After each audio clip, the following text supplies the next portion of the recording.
Hello everyone, welcome to Editorial Insights where we help you improve your vocabulary and comprehension skills with the help of editorials. And today we will discuss an editorial from the Indian Express on SEBI. अभी हाल ही में सेबी ने एक financial influencer के ऊपर ban लगाया और कुछ जुर्माना भी लगाया क्योंकि वो लोगों को गलत एडवाइस दे रहा था, अपना पैसा इन्वेस्ट करने के लिए गलत तरीके से इन्फ्लुएंस कर रहा था, एडवाइस दे रहा था। तो इसके बारे में भी हम डिस्कस करेंगे। But first PM practice pro, अगर आप multiple bank and insurance exams target कर रहे हैं तो आप पीएम बैंकिंग प्रो और पीएम बैंकिंग पीडीएफ कोर्स दोनों का बेनिफिट आपको इस कोर्स में मिलेगा। यानी मोर देन 5000 मॉक टेस्ट जितने भी major bank and insurance exams हैं एंड 20,000 क्वेश्चंस हैं। तो दोनों यानी कि पीडीएफ भी है एंड मॉक टेस्ट भी हैं एंड डिफरेंट पैटर्न के क्वेश्चंस, डिफरेंट डिफिकल्टी लेवल के क्वेश्चंस, प्रीवियस से क्वेश्चंस इंक्लूडेड हैं। It is price at 1249 but if you use the code PM20 you can get it at 999। Alright, तो जो editorial है उसका टाइटल है SEBI orders on influencers a bad influence. तो SEBI क्या है? Securities and exchange board of India, जो stock market regulator है। तो सेबी ने एक फाइनेंशियल इन्फ्लुएंसर को बैन किया क्योंकि वो गलत एडवाइस दे रहा था लोगों को। तो इसके ऊपर एडिटोरियल है, क्विकली आपको रीड करना है। पैसेज के एंड में एक वोकैब बेस्ड क्वेश्चन है, वो आपको अटेम्प्ट करना है, फिर हम डिस्कस करते हैं।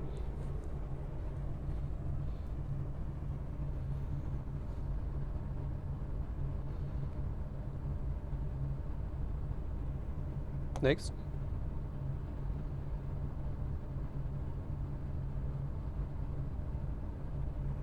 नेक्स्ट।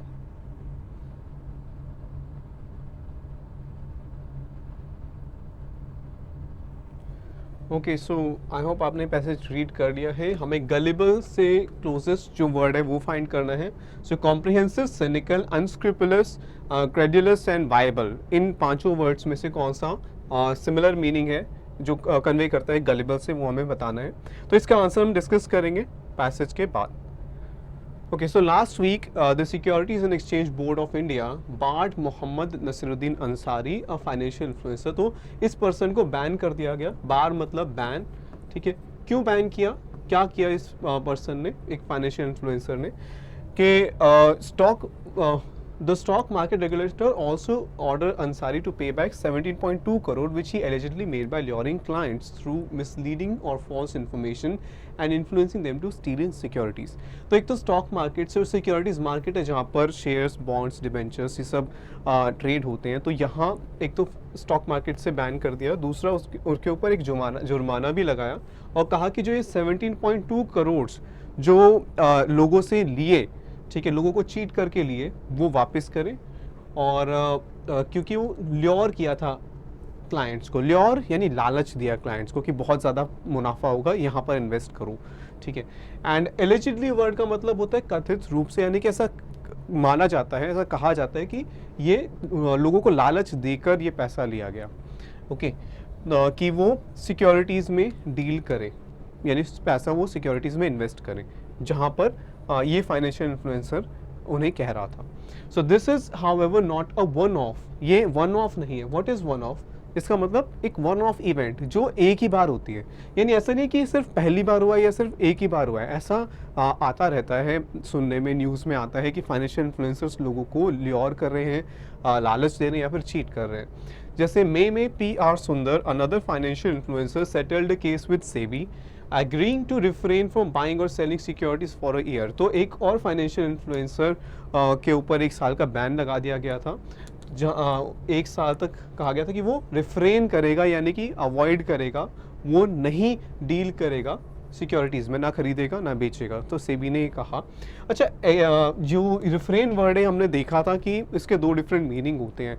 एक तो होता है कुछ करना, अवॉइड करना, ठीक है, कि he is refraining from driving या रिफ्रेनिंग फ्रॉम ड्रिंकिंग एल्कोहल, कुछ भी हो सकता है। तो दैट मीन्स कि वो चीज़ नहीं कर रहा हूँ, ठीक है, अवॉइड कर रहा है।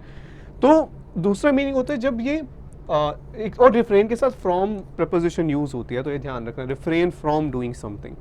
लेकिन जब ये रिफ्रेन यूज़ होता है एज कि this is a common refrain, common refrain यानी कि आमतौर पे ऐसा कहा जाता है, कॉमन स्टेटमेंट है, या कोई पर्सन है आपसे जब भी मिलता है कहता है कि I don't have a life, तो आप ये कहोगे कि this is his common refrain, कि I don't have a life.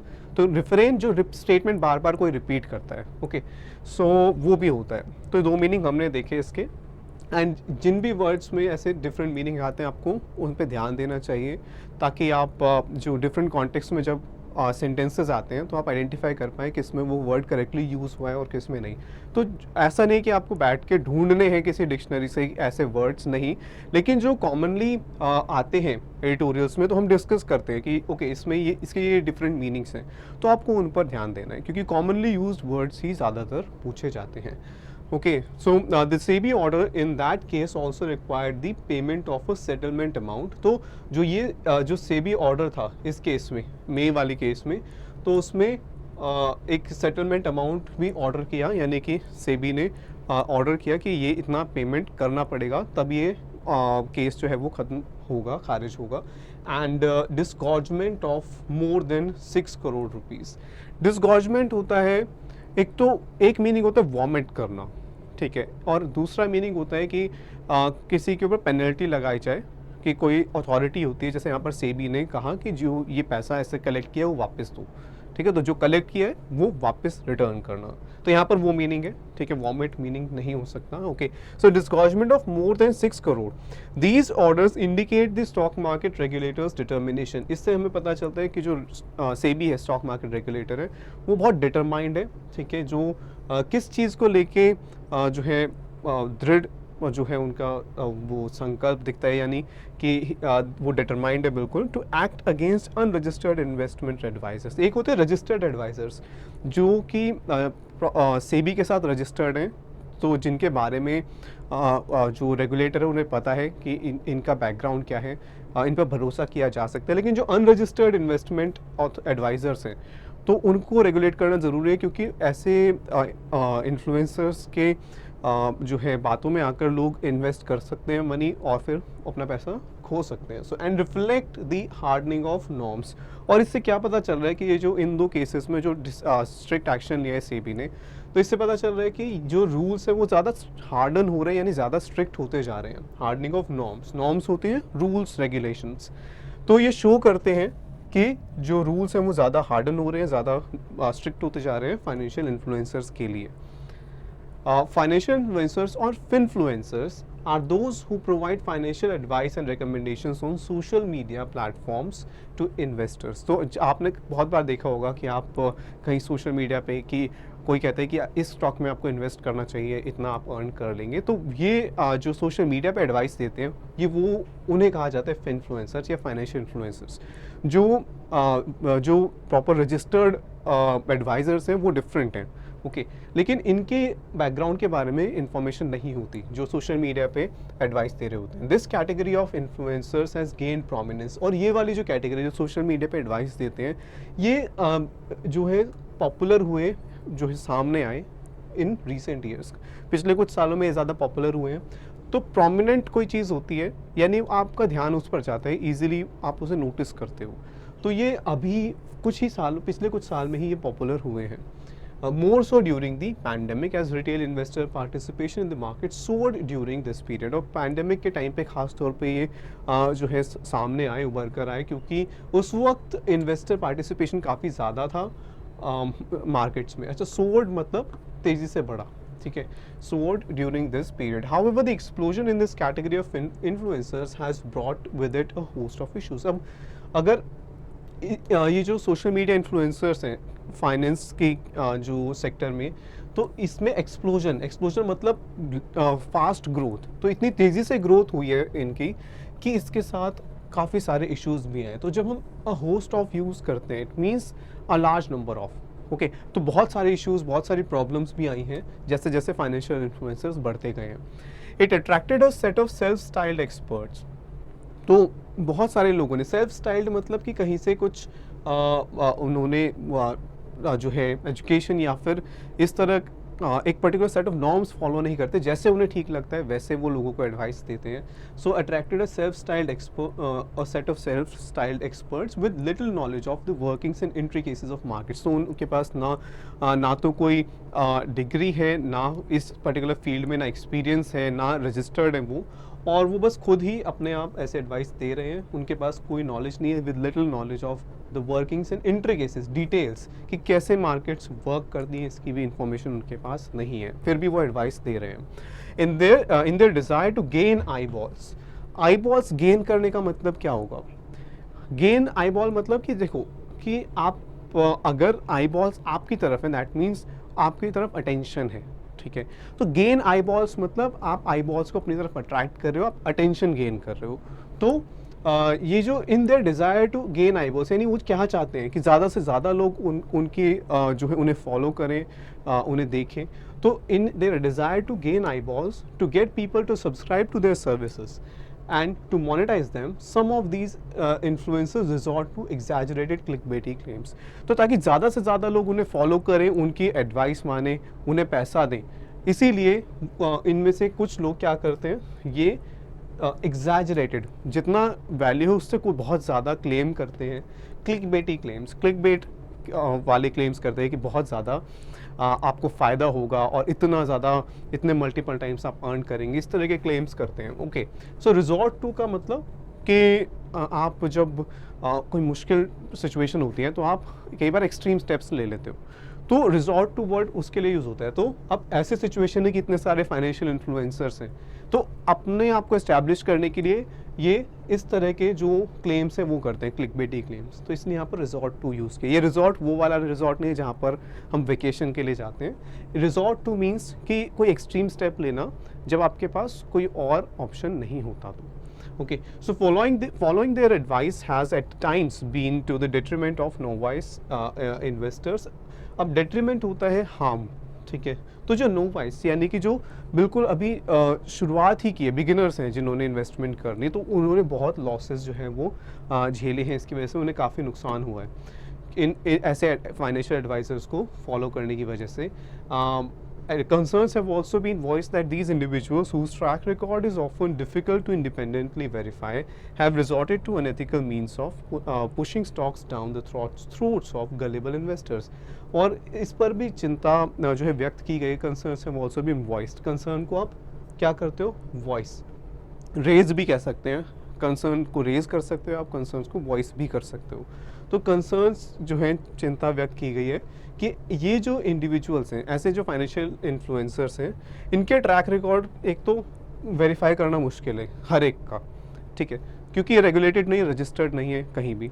दूसरा, ये they have resorted to unethical means. जो अनएथिकल क्या होता है, जो मॉरली करेक्ट होता है। तो इमोरल जो ये तरीके यूज़ करते हैं कि, और ये पुश करते हैं, ये जो गलेबल यानी जो आसानी से दूसरों पे विश्वास कर ले, तो ऐसे इन्वेस्टर्स को ये फोर्स करते हैं, पुश करते हैं कि ये वाले आप स्टॉक्स में इन्वेस्ट कीजिए। ओके, तो उनको फोर्स किया जाता है। the incentive structure of these influencers, some of whom work on commissions and their relationships with various brokerages are also controversial। और कुछ केसेस में तो ये भी हुआ है कि ये पैसे कहाँ से कमाते हैं। तो ये केवल कमीशंस पे वर्क करते हैं कि जो ये स्टॉक्स जिस स्टॉक में ये इन्वेस्ट करने के लिए कह रहे हैं लोगों को, तो उसमें इन्हें कमीशन मिलता है। तो एक तो ये एक कंसर्न है। दूसरा, ये कई बार ब्रोकरेजेस जो स्टॉक ब्रोकर्स होते हैं उनके साथ जो है पार्टनरशिप में होते हैं, और ये सब इस वजह से ये सब काफ़ी ज़्यादा कंट्रोवर्शियल यानी कि विवादास्पद है। यानी कि कंट्रोवर्सी क्या होता है, आर्ग्यूमेंट हो जाना कि किसी के ऊपर बहुत ज़्यादा डिबेट हो, क्योंकि इनके एक तो कमीशंस पे वर्क करते तो इनको फ़ायदा होता है अगर कोई इन्वेस्ट करे उसमें, इनके कहे हुए शेयर्स में। एंड ऑल्सो ब्रोकरेजेस जो स्टॉक ब्रोकर्स हैं वो भी इनको पे करते हैं। तो इसीलिए काफ़ी कंट्रोवर्शियल है कि क्या ऐसे फाइनेंशियल इन्फ्लुएंसर्स को जो है फ्री हैंड मिलना चाहिए या नहीं। The stock market regulator has been highlighting and rightly so the concern surrounding influencers. तो इसीलिए ऐसा नहीं कि अभी ऐसा हुआ है, स्टॉक मार्केट रेगुलेटर से भी पहले से ही जो ये कंसर्न्स हैं इनके ऊपर ध्यान दे रही है और जो है इनको हाईलाइट कर रही है, यानी कि लोगों को बता रही है इसके बारे में। It had issued a consultation paper with the objective to restrict the association of SEBI registered intermediaries and regulated entities with unregistered influencers. यानी कि एक कंसल्टेशन पेपर भी इशू किया था सेबी ने, जिसमें ये कहा गया था कि जो ये सेबी रजिस्टर्ड इंटरमीडियरीज हैं, जो स्टॉक ब्रोकर्स हैं या जो भी एंटिटीज़ हैं, कंपनीज हैं, कि वो ऐसे अनरजिस्टर्ड फाइनेंशियल इन्फ्लुएंसर्स के साथ एसोसिएट नहीं कर सकते, उनके साथ मिलके काम नहीं कर सकते. However, influencers can also play a role in the dissemination of financial education. अभी तक हमने अब अगर आपने नोटिस किया तो अभी तक हमने सब नेगेटिव ही पढ़ा है हमने इसके बारे में कि फाइनेंशियल इन्फ्लुएंसर्स का रोल जो है वो जो है अभी इन्वेस्टर्स, जो नए इन्वेस्टर्स हैं उनके फेवर में नहीं है, क्योंकि उनके पास इतनी नॉलेज नहीं होती लोगों के पास, और वो इनकी बातों में आ जाते हैं. दूसरा, हमने ये भी देखा कि ऐसे जो इन्फ्लुएंसर्स है कई बार खुद उनके पास कोई एक्सपीरियंस या नॉलेज नहीं होती है. तो ये सब नेगेटिव पॉइंट्स हमने देखे, लेकिन यहाँ पर एक पॉजिटिव पॉइंट भी है कि however influencers can also play a role in the dissemination. Dissemination होता है इंफॉर्मेशन को दूर दूर तक फैलाना. तो dissemination of financial education and advice to those not well versed in financial markets. तो ये इन्फ्लुएंसर्स एक पॉजिटिव काम ये कर सकते हैं कि जो लोगों, जिन लोगों को फाइनेंशियल मार्केट्स के बारे में बिल्कुल नहीं पता, उन तक नॉलेज पहुंचाना, उनको समझाना, बताना कि कैसे फाइनेंशियल मार्केट्स वर्क करती हैं. तो ये काम वो कर सकते हैं. फाइनेंशियल मार्केट्स हैं, फाइनेंशियल प्रोडक्ट्स हैं एंड फाइनेंशियल सर्विसेज हैं, इनके बारे में लोगों को जागरूक बना सकते हैं. Over the coming years as the economy grows in size, as more and more individuals channel their money into the stock markets, ensuring the flow of accurate financial information, educating investors and ensuring their protection will be of critical importance. तो इसीलिए कि जैसे जैसे economy बढ़ती जाएगी और ज़्यादा लोग जो है स्टॉक मार्केट में इन्वेस्ट करते जाएंगे, तो इसीलिए एक्यूरेट फाइनेंशियल इंफॉर्मेशन लोगों तक पहुंचाना बहुत ज़रूरी है. ठीक है, और इसलिए यहाँ पर एक आए. तो ये एक पॉजिटिव नोट पे भी एंड किया है कि एक तो रिस्क हैं, लेकिन एक पॉजिटिव एस्पेक्ट ये भी हो सकता है फाइनेंशियल इन्फ्लुएंसर्स का कि वो लोगों को जागरूक करने में, फाइनेंशियल सेक्टर के बारे में इंफॉर्मेशन प्रोवाइड करने में हेल्प कर सकते हैं. तो it's like it ends on a positive note. Okay, तो अब यहाँ पर अगर एंड के बारे में पूछा जाए, on what note does the author and the passage, तो आप ये कह सकते हैं कि वो फेवर में है कि फाइनेंशियल इन्फ्लुएंसर्स को जो है उन कंट्रोल करना चाहिए, रेगुलेट करना चाहिए, लेकिन उनके एक पॉजिटिव एस्पेक्ट भी है. ठीक है, तो उस चीज़ को प्रमोट करना चाहिए. ओके, तो ये हमने आज का एडिटोरियल देखा द इंडियन एक्सप्रेस से. तो इसीलिए हमें ध्यान रखना चाहिए कहाँ पर किस तरह की लैंग्वेज जो यूज़ होती है, क्योंकि कई बार हम नोटिस नहीं करते बट टोन चेंज हो रही होती है. जो आर्ग्यूमेंट है कि डिफरेंट पैसेजेस में, डिफरेंट पैराग्राफ्स में डिफरेंट आर्ग्यूमेंट्स होती हैं, तो इसलिए थोड़ा ध्यान देना चाहिए जब हम रीड करते हैं. ओके, सो गलिबल मीन्स हमने अभी देखा जो दूसरों की बातों को आसानी से मान ले, जिसे चीट करना, जिसे धोखा देना, डिसीव करना बहुत आसान हो. अब यहाँ पे कॉम्प्रिहेंसिव, सिनिकल, अनस्क्रूपुलस, क्रेड्यूलस, वायबल. क्रेड्यूलस एक आपने जैसे क्रेडिबल, ठीक है, इनक्रेडिबल, ये वर्ड सुने होंगे. Incredible India. इनक्रेडिबल होता है जिसके ऊपर विश्वास ना हो सके, इतना हैरान कर देने वाला. एंड क्रेडिबल जिस पे आप भरोसा कर सकते हो. तो ये जो वर्ड है क्रेडिबल, ठीक है, क्रेडिबल, इनक्रेडिबल, इसका मतलब यहाँ से आप ये समझ सकते हो कि it means to trust someone. Credulous में भी ऐसा ही सिमिलर मीनिंग है. क्रेड्यूलस यानी जो आसानी से दूसरों पे विश्वास कर लेता है, तो वही मीनिंग है गलिबल का. ठीक है, तो इसीलिए डी जो है इसका आंसर है. अनस्क्रूपुलस होते हैं जो डिसऑनेस्ट मीन्स यूज़ करते हैं अपने काम करने के लिए, इमोरल जो वेज यूज़ करते हैं कुछ करने के लिए. सिनिकल होते हैं जो आसानी से दूसरों पे विश्वास नहीं करता, जिसे लगता है कि हर दूसरा पर्सन सेल्फिश है. ओके, एंड कॉम्प्रिहेंसिव होता है जो किसी भी प्लान या किसी भी चीज़ का के सारे इंपॉर्टेंट चीज़ें कवर करता है. ओके, एंड वायबल होता है डूएबल, जो किया जा सकता है, प्रैक्टिकल है. तो ये सब बाकी वर्ड्स सिमिलर नहीं है मीनिंग में. D is the right answer. And जो इंपॉर्टेंट वर्ड्स एंड फ्रेजेस हैं आप यहाँ से देख सकते हो, स्क्रीनशॉट ले सकते हो. एंड जो अक्टूबर की वो कैब है वो भी आपको जल्दी ही मिल जाएगी, कंपाइल्ड PDF पूरे मंथ की, जहाँ से आप रिवाइज कर सकते हो अपने एग्जाम्स के लिए. So I hope you enjoyed this session. Do let us know in the comment section. Thank you.